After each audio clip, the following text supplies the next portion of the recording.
சற்று முன் எடப்பாடி திடீர் கைது. தமிழக அரசியலில் பெரும் பரபரப்பு.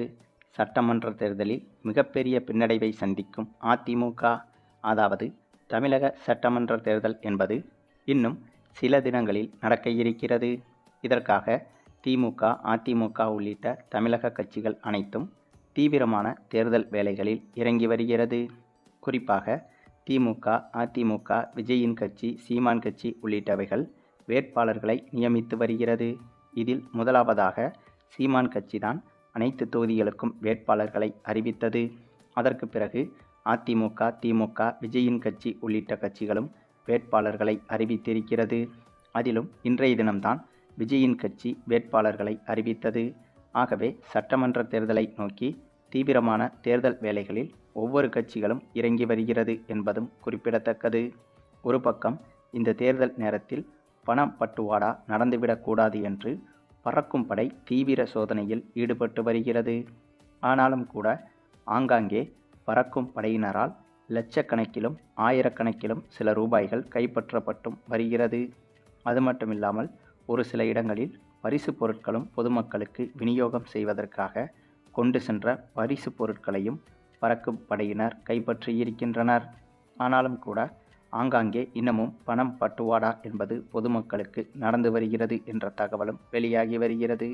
வழக்கமாகவே தேர்தல் வந்தாலே இதுபோன்ற விஷயங்களை தடுக்க முடியுமா என்று கேட்டால் பறக்கும் படையினரால் ஓரளவுக்குத்தான் தடுக்க முடியும். மற்றபடி பணம் பட்டுவாடா நடப்பது கிட்டத்தட்ட 90% நடந்துவிடும் என்றும் சொல்லப்படுகிறது. அதாவது பறக்கும் படை என்பது ஒரு கணக்கில் காட்டுவதற்காக மட்டுமே சில பரிசு பொருட்களையும் லட்சங்களையும் கைப்பற்றுவதற்கு பயன்படுத்தப்படுகிறது என்றும், மற்றபடி உண்மையான பணப்பட்டுவாடாவை பறக்கும் படை உள்பட எந்த ஒரு அமைப்பாலும் தடுக்க முடியாது என்பது பலரும் அறிந்ததுதான்.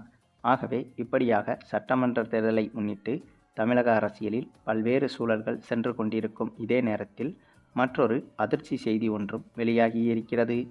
ஆமாங்க, மதுரை, திருச்சி உள்ளிட்ட 2 மாவட்டங்களில் இதுபோன்ற பறக்கும் படை சோதனையின் போது அதிமுக நிர்வாகிகள் சிலர் கையும் களவுமாக பிடிபட்டதாக தகவல்கள் வெளியாகியிருக்கிறது. அதுவும் அந்த பணப்பட்டுவாடா முழுவதும் எடப்பாடியின் தலைமையின் கீழ்தான் மக்களுக்கு வழங்கப்பட்டிருக்கிறது என்ற ஆதாரமும் சிக்கியிருப்பதாக சொல்லப்படுகிறது. இதனால் இந்த ஒரு விஷயத்தில் எடப்பாடி அவர்கள் அதிரடியாக கைது செய்யப்படுவதற்கும் வாய்ப்புகள் இருக்கிறது. அதுவும் இதுபோன்ற பணப்பட்டுவாடா செய்யும் போது முக்கிய நிர்வாகிகள், முக்கிய தலைவர்கள் பெயர்கள் அடிபடாமல் பார்த்து கொள்வார்கள்.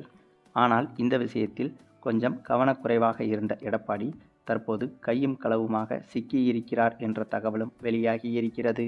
ஆகவே இந்த ஒரு விஷயத்தில் எடப்பாடி அவர்கள் அதிரடியாக கைது செய்யப்படுவதற்கு வாய்ப்புகள் என்பது பிரகாசமாக இருக்கிறது. அப்படி ஒருவேளை எடப்பாடி கைது செய்யப்பட்டால் இந்த தேர்தலில் அதிமுகவின் வாக்கு வங்கி என்பது மிகப்பெரிய அளவில் சரிந்துவிடும். அதாவது அதிமுக இந்த தேர்தலில் தோல்வியடைவதோடு மட்டுமில்லாமல் படுதோல்வி அடைவதற்கும் எடப்பாடியின் இந்த ஒரு கைது நடவடிக்கை திமுகவுக்கு ஆதரவாக மாறிவிடும். அது மட்டுமில்லாமல் தமிழக அரசியலில் இதுபோன்ற ஒரு சம்பவம் இதற்கு முன்பு நடைபெற்றதே கிடையாது. அதாவது வழக்கமாக தேர்தல் நேரங்களில் பணம் பட்டுவாடா என்பது நடக்கத்தான் செய்யும். அதை தடுப்பதற்கு பறக்கும் படையும் முயற்சி செய்யும். அப்படியாக பறக்கும் படை முயற்சி செய்து சிலரை கைது செய்தாலும் கூட முக்கியமான தலைகள் அதில் ஈடுபட்டிருக்க மாட்டார்கள். 5ஆம் கட்டம், 6ஆம் கட்டம், 7ஆம் கட்ட நிர்வாகிகள் என இப்படியான நிர்வாகிகள் தான் அதில் கைது செய்யப்படுவார்கள்.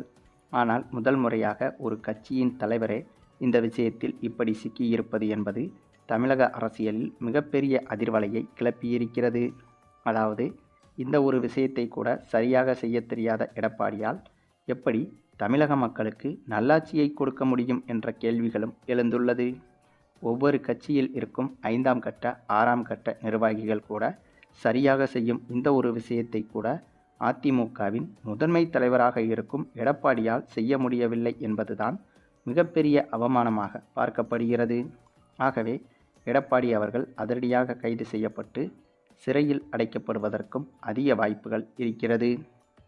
அது மட்டுமில்லாமல் இந்த விஷயத்தில் முதல்வர் ஸ்டாலினின் தொலைநோக்கு பார்வையை கண்டிப்பாக பாராட்டியே ஆக வேண்டும். ஏனென்றால் தேர்தல் தேதி அறிவிக்கப்பட்டுவிட்டால் இதுபோன்று எந்த ஒரு செயலையும் பொதுமக்களுக்கு நேரடியாக செய்வது கடினம் என்பதை உணர்ந்துதான் தேர்தல் தேதி அறிவிப்பதற்கு முன்பே ஒவ்வொரு வங்கிக் கணக்கிலும் 5000 ரூபாயை மொத்தமாக போட்டுவிட்டார் முதல்வர் ஸ்டாலின். அது மட்டுமில்லாமல் வயதானவர்கள், ஊனமுற்றோர்களுக்கு ஊக்கத்தொகையாகவும் வழக்கத்தை விட 2500 ரூபாய் அதிகமாக கொடுத்து கிட்டத்தட்ட ஏற்கனவே பொதுமக்களுக்கு என்னென்ன கொடுக்க வேண்டுமோ அதை முதல்வர் ஸ்டாலின் அவர்கள் கொடுத்து விட்டார் என்றுதான் சொல்ல வேண்டும். ஆகவே இதற்கு முன்பு எடப்பாடி ஆட்சியில் கூட இப்படியான ஒரு அணுகுமுறையை கையாளவில்லை. இந்த இடத்தில்தான் ஸ்டாலினுக்கும் எடப்பாடிக்கும் உள்ள வித்தியாசம் என்பது மிகப்பெரிய அளவில் தெரிகிறது.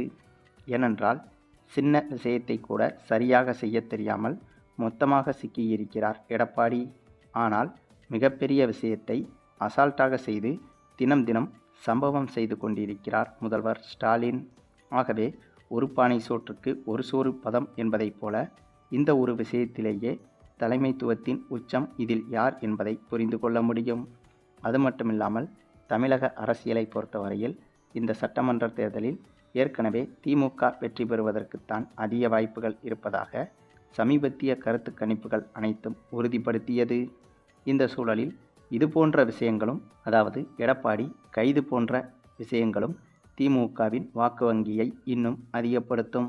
அதிலும் கடந்த முறை திமுக வென்ற தொகுதிகளை காட்டிலும் இந்த முறை அதிக தொகுதிகளில் திமுக வெல்லும் என்றும் சொல்லப்படுகிறது.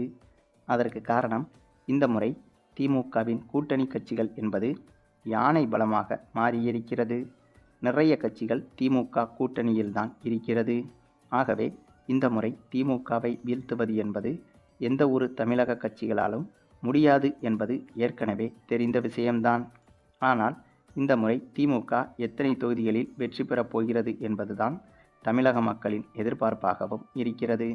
கிட்டத்தட்ட தற்போது வெளியாகி கொண்டிருக்கும் கருத்து கணிப்புகளின்படி திமுகவின் வெற்றி சதவீதம் என்பது, அதாவது எத்தனை தொகுதிகளில் வெற்றி பெறும் என்பது குறித்த கருத்து கணிப்புகளின்படி 160 முதல் 180 தொகுதிகள் வரை திமுக கூட்டணி வெற்றி பெறும் என்றே தெரிகிறது. அதுவும் இப்போது எடப்பாடி மட்டும் இந்த பணப்பட்டுவாடா விஷயத்தில் கைது செய்யப்பட்டால் அந்த ஒரு விஷயமும் திமுகவுக்கு இன்னும் கூடுதல் அட்வான்டேஜாக மாறிவிடும். அதனால் சாதாரணமாக திமுக இந்த முறை 200 தொகுதிகளில் கூட வெற்றி பெறுவதற்கு அதிக வாய்ப்புகள் இருக்கிறது. அதற்கு மற்றொரு மிக முக்கிய காரணம் விஜயின் அரசியல் என்றுதான். விஜயும் அரசியலுக்கு வந்துவிட்டதால் அதிமுகவின் ஓட்டுகள், திமுகவின் ஓட்டுகள் என 2 ஓட்டுகளையும் விஜய் பிரிப்பார் என்றும் சொல்லப்படுகிறது. இதில் திமுக ஓட்டுகளை விட அதிமுக ஓட்டுகளை தான் விஜய் அதிகமாக பிரிப்பார் என்றும் தெரிகிறது. ஆகவே அந்த கணக்குகளையும் வைத்து பார்க்கும்போது கிட்டத்தட்ட 200 தொகுதிகளில் இந்த முறை திமுக வெற்றி பெறுவதற்கு வாய்ப்புகள் பிரகாசமாகவே இருக்கிறது. சரி, நீங்கள் சொல்லுங்கள், இப்படியாக போய்கொண்டிருக்கும் தமிழக அரசியல் சூழ்நிலையில் தற்போது எடப்பாடி திடீரென கைது செய்யப்பட்டால் அந்த ஒரு சம்பவம் என்பது திமுகவுக்கு இன்னும் பலமாக மாறுமா? அதேபோல் இந்த சட்டமன்ற தேர்தலில் திமுக 200 தொகுதிகள் வரை பிடித்து வெற்றி பெறுமா என்பதை பற்றியும் உங்களுடைய கருத்துக்களையும் கமெண்டில் தெரிவிங்க. மேலும் இந்த வீடியோ பிடிச்சிருந்தா லைக் பண்ணுங்கள், மற்ற அனைவருக்கும் ஷேர் பண்ணுங்கள், மறக்காமல் நம்ம சேனலை சப்ஸ்கிரைப் பண்ணுங்கள்.